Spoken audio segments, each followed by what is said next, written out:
સુરતના Pandesara Bamroli main road પર આવેલી એક જ્વેલર્સની દુકાનને તસ્કરોએ નિશાન બનાવી છે।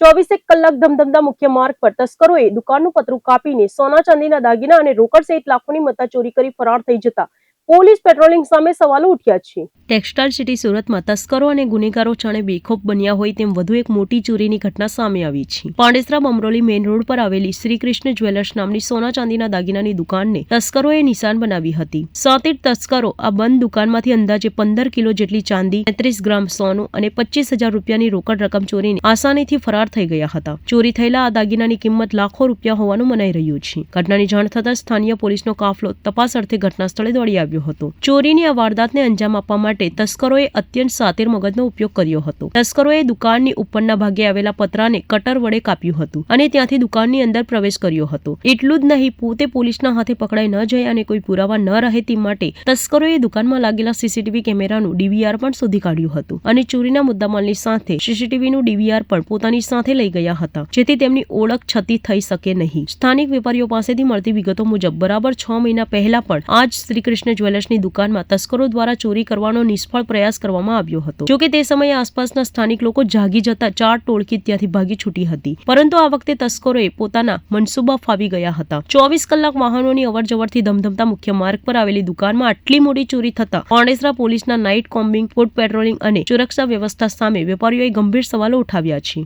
હાલ પોલીસે અજાણ્યા તસ્કરો વિરુદ્ધ ગુનો નોંધીને આસપાસના અન્ય કેમેરાના ફૂટેજના આધારે તપાસ તેજ કરી છે। जी, मेरा नाम कृष्णा मनोज सोनी है। ये मेरी फादर की शॉप है क्रिस्टा ज्वेलर्स, तेनाम रोड पांडेसरा पे आई हुई है।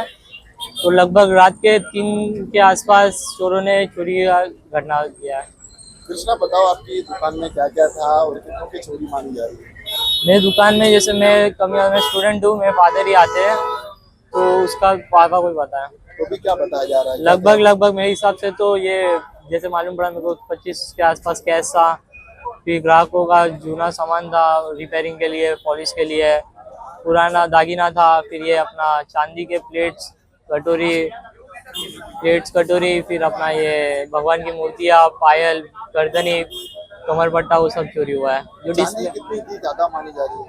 चांदी एक्चुअली क्या है, 925 सिल्वर था, वो चांदी बहुत प्योर आता है, वो वाला चांदी। और सिक्के पीछे पॉलिश में रखे थे, कॉइन्स मिला के ऐसे कितने की चोरी मानी जा रही है? लगभग 22 से 23 लाख के ऊपर की चोरी है। पहले भी चोरी की गई? जी हाँ, पहले भी 6 महीने पहले प्रयास किया था उन्होंने, पर ऊपर से चोरी करने का, पर उस टाइम पे वो लोग सफल नहीं हो पाए थे। आपको कैसे पता चला और कहाँ से चोर आए थे? जी, चोर ऊपर से आए, पतरे के अंदर से। वो लोग ने पहले रोड से पूरा काटा, रोड है, रोड में करंट है, वो लोग ने पहले वायरिंग का पूरा वो हटाया, उसके बाद ये पतरा काटा, फिर रोड काटा, फिर अंदर आए, और वो बहुत ही कम जगह में से गए। वो जो भी होगा मतलब थोड़ा पतला सा ही होगा, जो भी होगा बहुत कम जगह में गया है।